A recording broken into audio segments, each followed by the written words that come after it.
yang sinyalnya nggak stabil.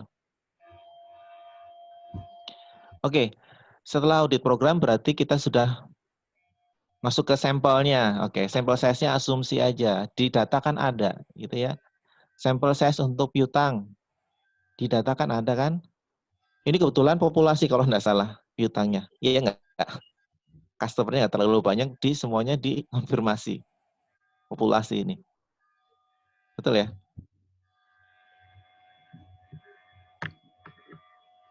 Populasi kan ini? Halo? Halo? Pak, maaf Pak, bisa diulangin pertanyaannya? Oke. Setelah audit program disusun, kan gitu ya.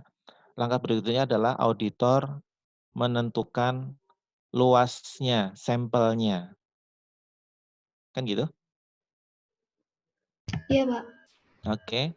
Nah, sampelnya kalau di tugas ini asumsi saja, kan gitu. Sampelnya asumsi saja. Prakteknya, kondisi yang ada di apel blossom sepertinya populasi, bukan? Iya, bukan sampel lagi, tapi populasi ya.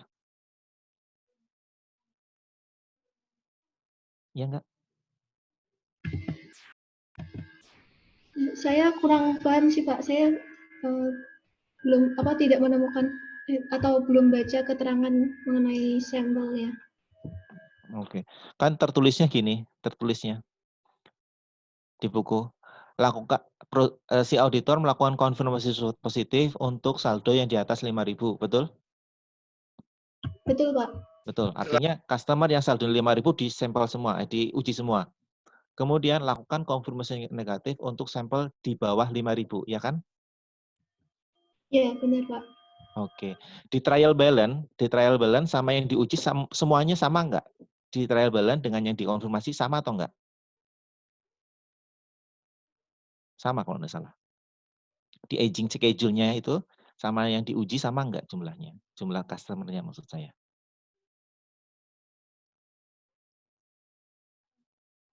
Halo? Jadi semua customer-nya itu diuji, Pak, maksudnya.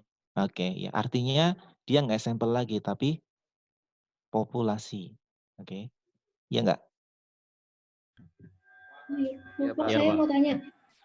Ya, Saya mau tanya silakan. Pak. Jadi Silakan. maksudnya kalau uji populasi itu menguji seluruh customer ya Pak? Yang maksudnya Iya, Pak? populasi itu artinya semua data diuji. Semua ini piutang berarti ya, berarti semua customer-nya yang apa? Yang eksis pada saat itu, yang mempunyai piutang pada saat itu. Itu kalau itu semuanya diuji itu artinya populasi. Tapi kalau misalnya ini kan dari berapa sih? Dari berapa tadi? Dari berapa sih? Belasan ya, 16 atau 17 atau berapa gitu ya. Nah, itu kan semuanya diuji, artinya ini populasi sudah, gitu ya. Karena jumlah total customer yang bukan yang memiliki yang perusahaan memiliki piutang terhadapnya yang pada saat 31 Desember itu ada semuanya diuji, artinya ini adalah populasi, bukan sampel lagi. Oke ya, mungkin pertimbangannya karena nggak terlalu banyak, sedikit, ya udah nggak usah pakai sampel-sampelan, langsung aja tembak populasi.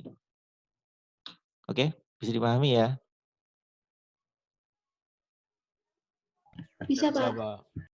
Oke, jadi asumsi dilakukan populasi dengan pertimbangan jumlah sampelnya, jumlah customer-nya masih dalam reasonable untuk diuji semua karena sedikit. Nah, itu kan pertimbangannya gitu, nggak usah pakai statistik, nggak usah pakai apa. Ini kalau semuanya ngapain pakai statistik, gitu ya. Bisa dipahami ya? Bisa Pak. Oke, sekarang saya mau share tugasnya kelompok ini, masih satu lagi. Pak ingin mengingatkan untuk isi portal. Oke, siap. Thank you ya, thank you.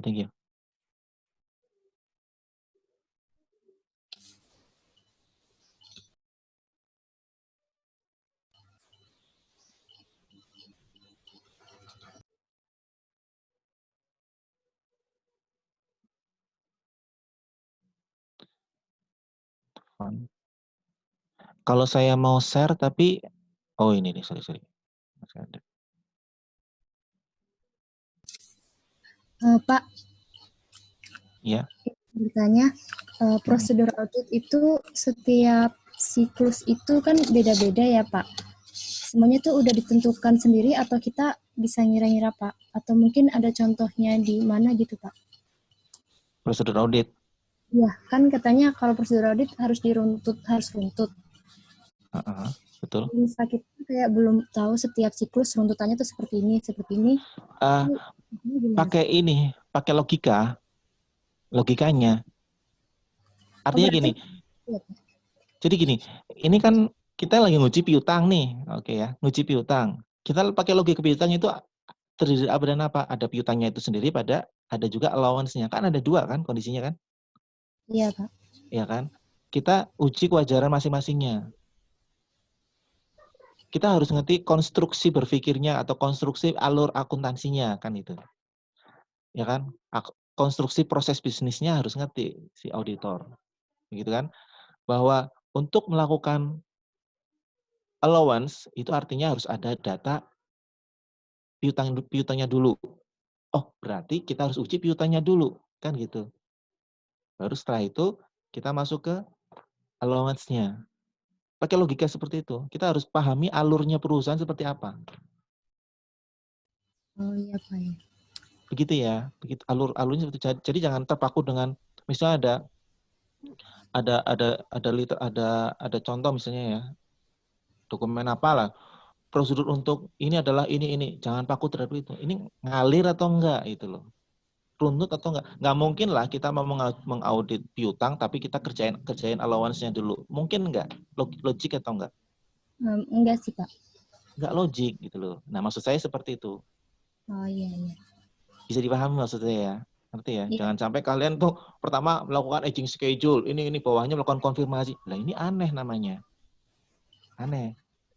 Si auditor bingung. Kok tahu-tahu aging dulu baru kemudian konfirmasi. Tahu-tahu cek ke penghapusan piutang dulu, kemudian langsung konfirmasi. Aneh seperti ini. Harusnya pastiin dulu piutangnya, setelah itu kita masuk ke allowance. Gitu ya. Iya Pak. Iya Pak, Nah. makasih Pak. Oke.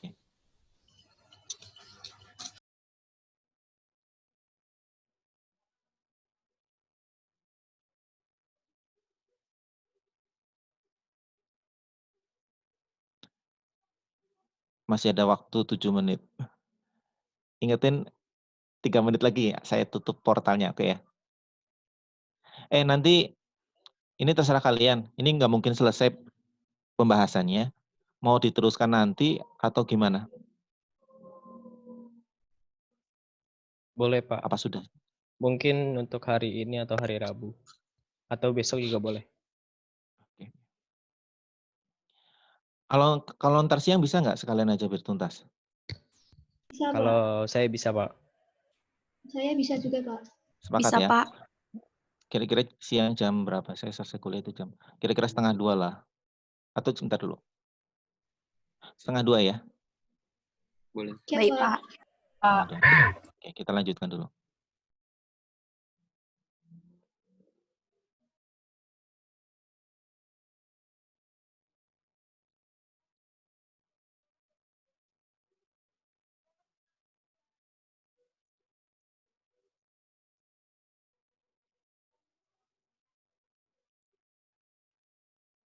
Sudah kelihatan nggak? Sedang loading, Pak.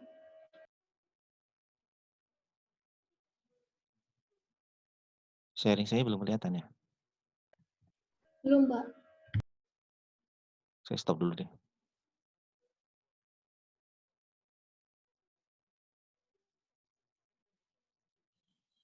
Sudah?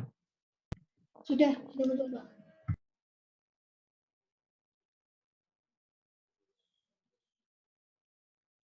Oke. Ini dalam menuangkan kertas kerja sangat penting dan sangat perlu menurut saya ya, meskipun nggak diharuskan. Itu kalian bikin lead schedule-nya dulu, bikin lead schedule. Oke, yang sudah saya contohkan di mana? di slide yang sebelumnya. Ini langsung ke lead schedule. Ini nih yang saya blok. Yang saya blok. Oke ya. Nah, tetap nanti ada ini ya, kalau misalnya disiapkan oleh siapa, review oleh siapa, referensi itu fokus ke lead schedule-nya. Oke. Untuk memudahkan review atau pengerjaan audit, ya, perlu dibuat lead schedule. Schedule utama kertas kerja. Ini adalah lead schedule untuk piutang. Oke, piutang terdiri dari 2, rinci ada AR, ada piutang itu sendiri, ada allowance. Bisa dilihat ya. Halo? Bisa, Pak. Bisa, Pak. Oke, Ya, AR bisa, ada Pak. allowance. Kemudian ada data audited tahun 2003. Sorry, ini bukan audited. Ini unaudited. Ada unaudited 2003, terus kemudian ada koreksinya, kemudian ketemu audited 2003. Ini ada audited 2002. Oke, AR itu kan dikerjakan di B1 sebenarnya. Iya enggak? Umumnya dikerjakan di B1 kan? Di referensi B1. Iya Iya, enggak? Iya, Pak. iya, Pak. Oke. AFDA itu ada di B6, iya enggak? Ya, gitu. Oke. Di B1 nanti ketemu ada lagi ada B2, B3, B4, B5. Kan gitu kan? Tapi nanti dilihatnya di B1. Iya enggak? Halo? Iya, benar, Pak. Ya, benar, Pak.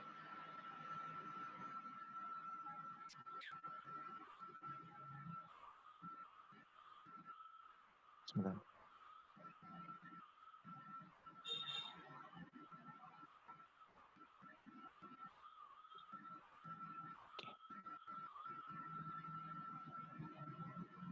Ini gimana nih?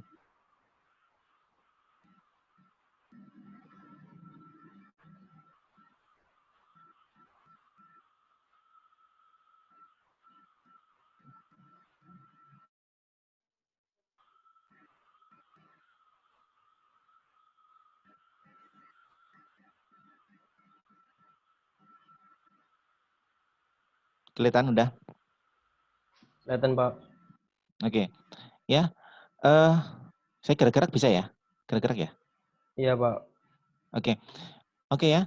Jadi dibikin lead schedule-nya. AR, AFDA. AR referensinya ke B1. AFDA B6. Unauditednya berapa? Sudah ada. Terus kemudian apa ini namanya? Koreksinya. Koreksinya seperti apa? Kemudian auditnya. Ini perlu. Ini perlu nih ya. Jangan lupa di lead schedule referensinya. Misalnya B. Referensi B. Jadi orang melihat pertama lihat nggak usah dipusingkan dengan angka yang terlalu banyak banget seperti itu, rigid lagi gitu kan. Dengan melihat ini, oh langsung ngerti. Oh ternyata AR ada koreksi sebenarnya 3578. Untuk allowance ada koreksi ini, jadi ini. Ini adalah secara globalnya, summary ringkasnya. Ya nggak, summary utamanya seperti ini. Kamu bayangkan kalau misalnya partner mau mereview terus disuguhkan yang begitu detail gitu kan, langsung ke B1 kan detail seperti itu, mereka pusing gitu loh. Ngapain seperti ini? Ini kerjaannya senior misalnya. Kerjaan saya nggak seperti itu. Dan saya reviewnya cukup review ke di sininya saja selesai. Oke ya. Untuk pertemuan kedepannya saya minta harus ada lead schedule. Iya, Bisa? Pak. Bisa ya. Baik. Nah, dalam lead schedule ini itu kan ada apa namanya ini? Koreksi-koreksinya. Oke lah, bisa kasih tahu informasinya. Ada 4 jurnal entry kan? Ada 4 jurnal adjustment-nya, dimasukin seperti ini. Sama terakhir conclusion-nya. Conclusion-nya. Oke, auditor menyimpulkan untuk audit AR dan AFDA secara umum konklusinya seperti apa. Gitu ya. Misalnya kalau seperti ini, oh berarti terdapat salah saji AR sebesar 3578 dengan AFDA 3578. Udah, seperti itu nggak apa-apa. Tapi kalau misalnya nggak ada koreksi, nggak ada adjustment, mungkin AR dan AFDA disajikan secara wajar. Gitu. Konklusinya apalah. Jadi kalian ngerjain banyak-banyak seperti itu, kalian harus buat kesimpulannya apa letakkan di mana? Di lead schedule. Bisa dipahami maksudnya ya? Bisa? Bisa, Pak. Bisa ya? Oke ya. Oke, sekarang saya mau kerjaannya kelompok 2. Nah, dulu.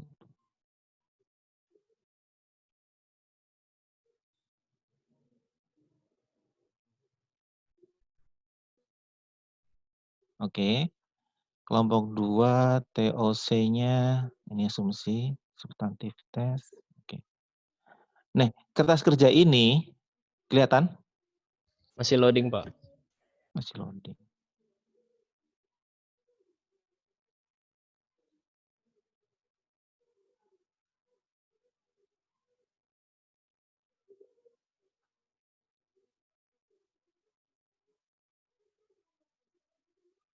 Kelihatan?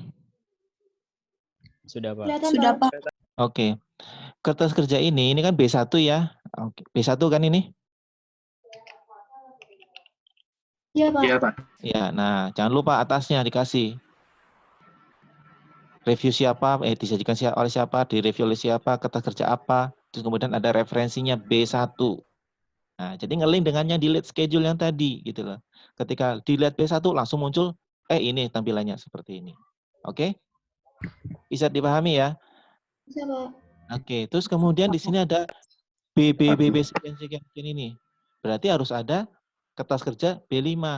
Mungkin dalam bentuk surat konfirmasi gitu kan. Nggak apa-apa, di-attach aja. Di copy. Ini konfirmasi seperti ini. Gitu kan. Karena di sini ngomong, jangan pakai sumber lah ya. Kata-kata referensi aja di sini. Oke. Tapi nggak masalah lah. Ini kata-kata yang jelas ini sebagai referensi. Terus kemudian auditor ini melakukan yang pertama kali adalah melakukan footing dan cross footing. Iya nggak? Iya, benar, Pak. Ini ada tanda-tanda seperti ini nih. Tanda-tanda gunung-gunung seperti ini.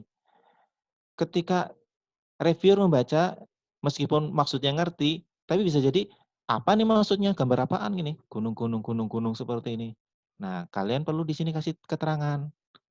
Misalnya segitiga yang ke atas, footing.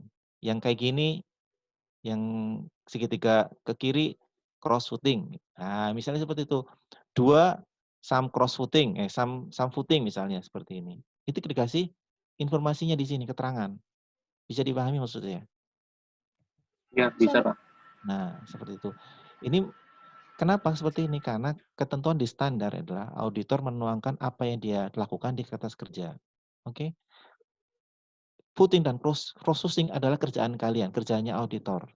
Ya kan? Cuman di sini memudahkan dikasih tanda. Cuman orang belum tentu ngerti semua ini maksudnya apa. Kan nggak ada keterangan satupun kan? Iya kan? Meskipun, saya ngerti. Cuman dalam aturan audit itu dokumentasi itu letaknya di kertas, bukan di kepala. Jadi ini kalian tulis lambang ini maksudnya apa, lambang ini maksudnya apa. Begitu ya. Oke deh, nanti kita lanjutkan nanti ya berikutnya. Siap, Pak. Iya, Siap, benar, Pak. Oke semuanya. Saya harap sampai di sini kalian bisa memahami ya. Apa mungkin pusing. Siap, Pak. Iya, Pak. Oke, kita sudahi dulu ya diskusi ini. Nanti kita lanjutkan jam berapa? 1:30. Pak izin mengingatkan portal. Oh ya, sudah saya close. Thank you ya. Siap, Pak. Oke, teman-teman semua, kita cukupkan. Lanjutkan nanti jam 1:30. Terima kasih atas perhatiannya. Terima kasih kelompok 2 sudah bagus penyajiannya. Oke ya, terima kasih sekali. Saya harap untuk pertemuan berikutnya yang lain aktiflah gitu ya. Tanyalah gitu kan. Mesti banyak di benak kalian kenapa ini konflik negatif, ini positif dan sebagainya. Oke, semuanya. Assalamualaikum warahmatullahi wabarakatuh. Selamat siang. Waalaikumsalam. Assalamualaikum warahmatullahi wabarakatuh. Terima kasih, Pak. Terima kasih, Pak. Terima kasih, Pak. Pak. Ya, sama-sama.